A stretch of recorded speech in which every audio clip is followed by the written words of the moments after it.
Kanchipuram వకుడా silks నాణ్యత మా ప్రాధాన్యత. మదీనాగూడ, మియాపూర్, హైదరాబాద్ లో త్వరలో శుభారంభం.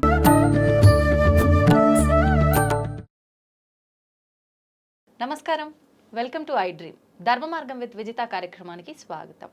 అయితే మనకు అతి త్వరలోనే ఉగాది రాబోతుంది. మనందరము కూడా నమ్ముతుంటాము, తెలుగు వారందరము కూడా మనకు ఉగాది మరుసటి రోజు నుంచే మనకు కొత్త సంవత్సరం, నూతన సంవత్సరం అనేది ప్రారంభం అవుతుంది అని చెప్పి. అయితే గత సంవత్సరము క్రోధినామ సంవత్సరము అని చెప్పి మనం విన్నాము, మాట్లాడుకున్నాము. దానికి సంబంధించిన ఇబ్బందులు ఎలా ఉండబోతున్నాయి అనే విషయాలు ఆ పేరులోనే ఉంది అని చెప్పి మనం చాలా భయపడ్డాము. అలాంటివన్నీ కూడా చవి చూడడం అనేది జరిగింది. అయితే ఇప్పుడు రాబోతున్న ఉగాదికి మనకు రాబోతున్న తెలుగు నూతన సంవత్సరము శ్రీ విశ్వవసునామ సంవత్సరము. మరి ఈ సంవత్సరం ఎలా ఉండబోతోంది? మనం క్రోధి అని విన్నప్పుడు క్రోధి అనగానే కోపం అని చెప్పి పేరులో కొంతవరకు మనం అర్థం చేసుకోగలిగాము. అది వాస్తవమా అని, అవాస్తవమా అని. కానీ విశ్వవసునామ సంవత్సరం అంటే మనకు అంతు చిక్కని విధంగా అయితే ఉంది. అసలు ఏంటి విశ్వవసునామ సంవత్సరం ఎలా ఉండబోతోంది? మనకు గత సంవత్సరంతో పోలిస్తే ఈ సంవత్సరం ఎటువంటి ఇబ్బందులు ఉండబోతున్నాయి, ఎటువంటి మంచి ఫలితాలు ఉండబోతున్నాయి? మామూలుగా ఉగాది అనగానే పంచాంగ శ్రవణం, నిజంగా ఉగాది అనగానే షడ్రుచుల కలయిక, నవనాయకుల ఫలితాలు, ఇలాంటివన్నీ కూడా మనం మైండ్లో కదలాడుతూనే ఉంటాయి, మెదలాడుతూనే ఉంటాయి. వీటన్నిటి గురించి క్లుప్తంగా తెలుసుకునేదాకా మనందరికీ కూడా అసలు నిద్రే పట్టదని చెప్పాలి. అయితే వీటన్నిటి గురించి తెలియజేయాలి అనంటే వాటన్నిటిపైన మంచి అవగాహన ఉన్న వ్యక్తి అయితే బాగుంటుంది అనిపించింది. అందుకే ఇప్పుడు నేను ఒక మంచి వ్యక్తిని మీ ముందుకు తీసుకురాబోతున్నాను ఈ విషయాల గురించి చర్చించడానికి. ప్రస్తుతం నాతో పాటు ఉన్నారు ప్రముఖ ఆధ్యాత్మికవేత్త, పంచాంగకర్త. ఆయన పంచాంగ శ్రవణము అనంటే మీ అందరికీ ఎంతో సుపరిచితం. ఆయన మీ అందరికీ ఎంతో సుపరిచితం. ఆయన గురించి నేను పెద్దగా చెప్పాల్సిన అవసరం లేదు. ఆయనే బ్రహ్మశ్రీ చిలకమర్తి ప్రభాకర చక్రవర్తి శర్మ గారు. ఇప్పుడు వారితో మాట్లాడి మరిన్ని విషయాలు తెలుసుకునే ప్రయత్నం చేద్దాం నూతన సంవత్సరానికి సంబంధించి. నమస్కారం అండి. నమస్కారం అండి. ఎలా ఉన్నారు? బాగున్నాను. ముందుగా మీకు శ్రీ విశ్వవసునామ సంవత్సర ఉగాది శుభాకాంక్షలు. మీకు అలాగే ఐ డ్రీమ్ ఛానల్ ప్రేక్షకులందరికీ కూడా శ్రీ విశ్వవసునామ సంవత్సర ఉగాది శుభాకాంక్షలు. ధన్యవాదాలండి. నా తరఫున, మా ప్రేక్షకులందరి తరఫున కూడా. శ్రీ విశ్వవసునామ సంవత్సరంలో సింహరాశి వారికి వృత్తి వ్యాపార రంగాలలో ఎలా ఉండబోతోంది, అలాగే ఆరోగ్య రీత్యా ఎలా ఉండబోతోంది? సింహరాశి వారికి శ్రీ విశ్వవసునామ సంవత్సరంలో చిలకమర్తి పంచాంగరీత్యా ఈ రకమైనటువంటి గ్రహస్థితి ఉంది. సింహరాశి వారికి ఈ సంవత్సరం అష్టమ శని ప్రారంభం అవడం, అలాగే సింహరాశి వారికి లాభస్థానంలో గురుడు అనుకూలంగా ఉండడం, ఇంకా జన్మ కేతు కలత్ర రాహు ప్రభావం చేత సింహరాశి వారికి ఈ సంవత్సరం అంత అనుకూలంగా లేదు. సింహరాశి వారి ఈ సంవత్సరం చాలా జాగ్రత్తలు వహించాలని సూచిస్తున్నాను. సింహరాశి వారికి గొడవలు అధికంగా అవడం, వివాహమైనటువంటి వారికి భార్యాభర్తల మధ్య మనస్పర్ధలు అధికంగా ఉంటాయి. సింహరాశి వారికి అష్టమ శని ప్రభావం చేత మీ ఆరోగ్యం కావచ్చు, కుటుంబంలో ఉన్నటువంటి ఆరోగ్య విషయాల్లో జాగ్రత్త వహించాలి. కోర్టు విషయాలు, కోర్టు వ్యవహారాలు అంతా కలిసి రావు. మొత్తం మీద సింహరాశి వారికి ఈ సంవత్సరం వృత్తి, ఉద్యోగ, వ్యాపార పరంగా మనం ప్రయత్నాలు చూసుకున్నట్లయితే అంత అనుకూలమైనటువంటి గ్రహస్థితి లేదు. వారికి అష్టమ శని అలాగే జన్మ కేతు కలత్ర రాహు ప్రభావం చేత జాగ్రత్తలు తీసుకోవాలని సూచిస్తూ, విద్యార్థులకి ఇది మధ్యస్థ సమయం, వ్యాపారస్తులకి మధ్యస్థ నుండి కొంత అనుకూల ఫలితాలను ఈ సంవత్సరం ద్వితీయార్థంలో కలిసి వస్తుంది. ఉద్యోగస్తులకి టెన్షన్లతో కూడుకున్నటువంటి స్థితి, కుటుంబ విషయాలు మాత్రం అందరూ జాగ్రత్త వహించండి.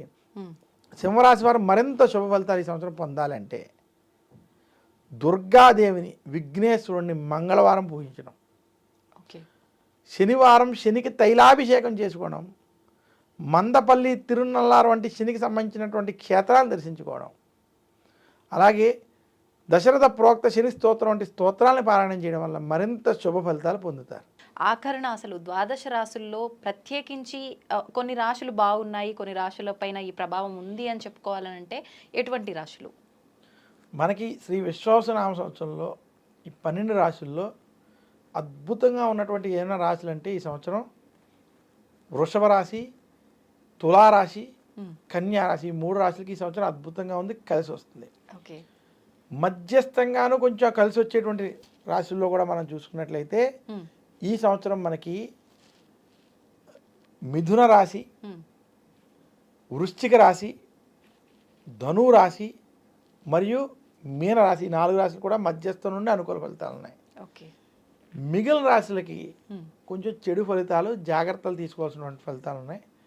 ముఖ్యంగా మేషరాశి వారు, అలాగే మనకి కర్కాటక సింహరాశి వారు జాగ్రత్తలు కొంచెం ఎక్కువ తీసుకోవాలి. మకర రాశి వారు కూడా కొంచెం మధ్యస్థంగా ఉంది, వారు కూడా జాగ్రత్తలు తీసుకోవడం వల్ల ఓకే కలిసి వస్తుందని సూచిస్తున్నాను. సంతోషం అండి. అయితే ఒక చిన్న సందేహం, మామూలుగా రాశి ఫలాలు విన్నప్పుడు చాలామంది స్టార్టింగ్లో మనం మాట్లాడుకున్నట్టుగా కూడా పేరును బట్టి చూసుకునే వాళ్ళే ఎక్కువగా ఉంటారు. అయితే పేరును బట్టి చూసుకున్న వాళ్ళకి ఇది 100% మాత్రం వర్తించదు, అది వాళ్ళ వ్యక్తిగతాన్ని బట్టి ఉంటుందంటారు కదా, దీన్ని ఎవరు ఎంతవరకు తీసుకోవచ్చు అంటారు?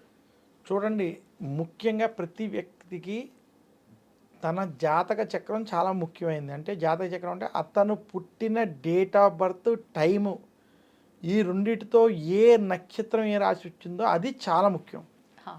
కొన్ని సందర్భాలు ఎవరి దగ్గరైనా నేను పుట్టిన సమయం లేకపోతే కనీసం డేట్ ఆఫ్ బర్త్తో ఆ రాశిని తీసేటువంటి ప్రయత్నం 100కు ఒక 80% అన్న విషయాల్లో చెయ్యొచ్చు. ఒక 20% అది కూడా చేయలేం, పాదాల భేదాలు రావచ్చు.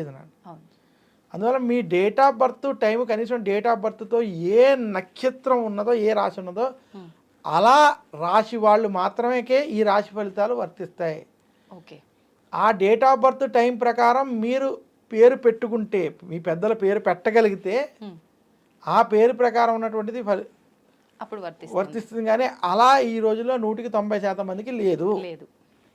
అందువల్ల ఇది మనం ఎక్కువ ప్రాధాన్యత ఇవ్వకుండా మీ డేట్ ఆఫ్ బర్త్ టైంని బట్టి ఏ రాశి ఉందో ఆ రాశి ఫలితాలు, ఈ గోచార ఫలితాలు మనం చూసుకోవాలి.